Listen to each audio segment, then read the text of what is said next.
Sisi tunauliza president, tafadhali, hao watu ya area hii walikuchagua kwa upendo mwingi sana. Kama wanakukataa, ujaribu kujua ni kwa nini, lakini usirudie ile moja alifanya, kutuma hicho kikundi kuja kuhangaisha watu ya Mlima Kenya. And I think, Honorable Gachagua, you must get a team of lawyers and document the atrocities that were committed by that criminal gang against the people in the 90s, because those were crimes against humanity, and start engaging the International Criminal Court. That the ICC should not wait until crimes against humanity have been committed. This gang is known to have committed crimes against humanity.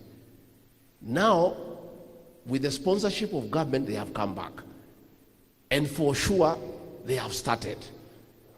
So, Bwana Gachagua, get a team of lawyers to write to the ICC to invite them to come to Kenya and make sure that the activities of that criminal gang sponsored by government is not allowed to take place. Atimia maroni de mundu cio TV ne matina koma ne kuhauka kati gwatimia todo mundu wa narumu ne nyamu jiro ona kanyogwa ke kate akora. Ladies and gentlemen, welcome to MJR YouTube channel. Sema kuchafuana. Mount Kenya politics is getting dirty and messy.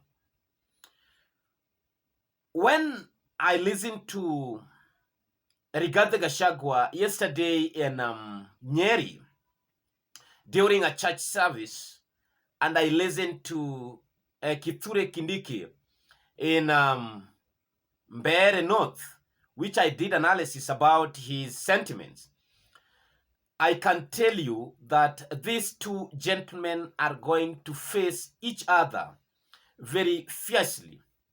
It is not going to be a war like any other, but it is going to be a war of the two giants, which will be a joy of the hawk, because as it is said in Kiswahili, wafari wawili wakipigana nyasi uhumia.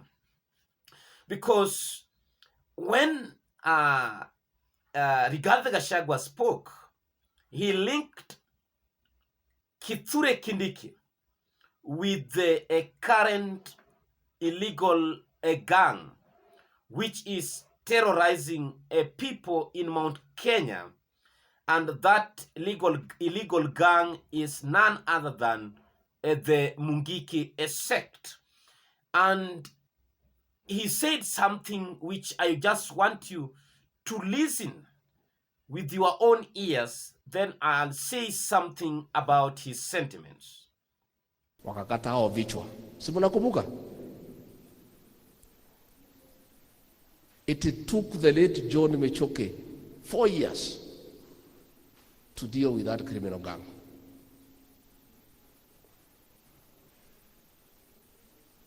Years later, history is repeating itself. Government has been managing the economy. It has become unpopular. People have started saying no. The same gang leader ametafutwa na serikali na ameletwa hapa to force the people of this region to accept the president and his deputy. Wamekuja hapa 31st. Huyo kiongozi ametangaza mchana that amepewa kazi na serikali ya kuzunguka katika Mlima Kenya to force the people to accept the president and his deputy and to escort the leaders ambayo wamekataliwa na watu wakuje mashinani. When they left Kabiroini, wakapita hapa town, wakapora watu. Wasichana wa mama walikuwa na earrings zikachukuliwa. Wale walikuwa na necklace zikachukuliwa, watu walikuwa na saa wakanyang'anywa, magari ikatolewa side mirror. Watu wakienda polisi, polisi wanasema sisi hatuna kitu tunaweza fanya, tumeambiwa na deputy president au watu wanafanya kazi ya serikali, tunafanya kazi na hawa.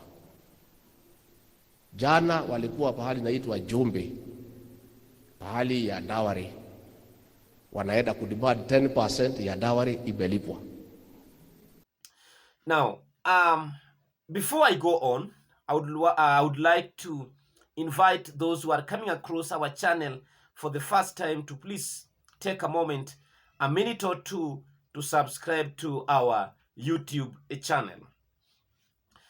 Rigathi Gachagua is now urging his allies to write a letter to the International Criminal Court of Justice to inform them of this group and the atrocities that it has committed in that region over the past, and how it has rained terror on the Gikuyu community and the crime against humanity and war crime.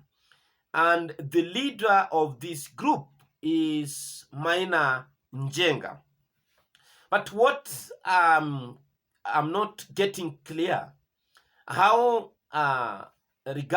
how Professor Kindiki is using this group to force the people of Mount Kenya to love and to embrace President William Samoei Ruto, a man whom they voted for, a man whom they cherished and chose over the choice which their own Uhuru Kenyatta gave them.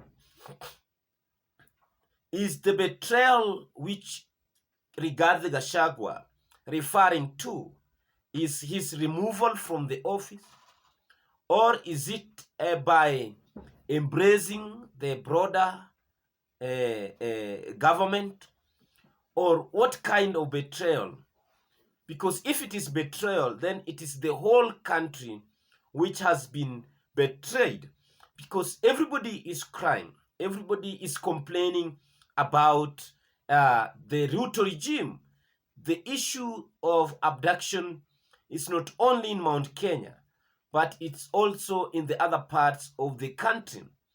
The government policies which took place, or which has been implemented, which has been enforced, be it demolition of houses, I think this affect all Kenyans. The issue of housing, affordable, it was enforced on all Kenyans.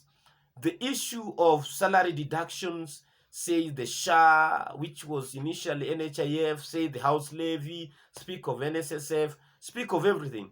I think the payrolls are for all Kenyans are affected. It's not only Mount Kenya. So, but now Rigathi Gachagua is dirtifying, is trying to demonize the name of Professor Kithure Kindiki and entire Kenya Kwanza administration in Mount Kenya by linking them to Mungiki, as he alluded to that this government is sponsoring this illegal gang in Mount Kenya region. And yesterday, Kindiki also promised Gachagua a head-on collusion and a fierce battle in Mount Kenya and also in the other parts of the country, saying that enough is enough. He has been silent for too long, and the time has come that he must now remove and release his arsenals to fight back Rigathi Gachagua, who has been constantly accusing and attacking President William Ruto's regime. Now, it is a matter of wait and see. Then something which is caught my attention is this issue of the ICC. ICC could be one of the useless things to be mentioned with an expectation to bring hope or to give justice to those who need justice. Because this ICC thing has been overrated. Right now, the ICC wants Benjamin Netanyahu to be arrested. ICC want Putin to be arrested. ICC had wanted Joseph Kony in Uganda to be arrested, and several militia leaders or rebel leaders in Congo to be arrested. ICC has also issued the warrant of arrest to Omar al-Bashir, former president of Sudan. ICC had at some point convicted Bagbo, former leader of Ivory Coast, and some Islamic leaders. But a little has been done. On the issue of post-election violence, 6 ICC culprits in this country were later on released. They were not charged. They were released in pre-trial something, I don't know. But up to the moment, none of the post-election violence victims got justice. So to tell us about the ICC is nothing serious, doesn't show any seriousness. But I think that's the only hope for the hopeless, because now, if indeed the government is sponsoring all these crime against humanity, then the only place that you can now run to is the ICC. But what I want to tell Kenyans, if indeed we are serious and we want to deal with these crimes against humanity, be it abduction, extrajudicial killing, and these careless utterances of people like Oscar Sudi, then we need to remain focused and conscious to the fact that we must vote in 2027. Any other way, it will not work. Street protest will not work. Noises in the social media will not deter this government to carry on with its activities. So we must now focus and to assemble our resources together and to strategize on how we can put our votes in the same basket to exercise our democratic right. So, ladies and gentlemen, it is a time that we must now wait to see how the sons of the mountain are going to tackle each other. We saw how Martha Karua and Rigathi Gachagua tackled each other when William Ruto and Raila Odinga were fighting for the Kikuyu vote. So thank you, ladies and gentlemen, and may God bless you.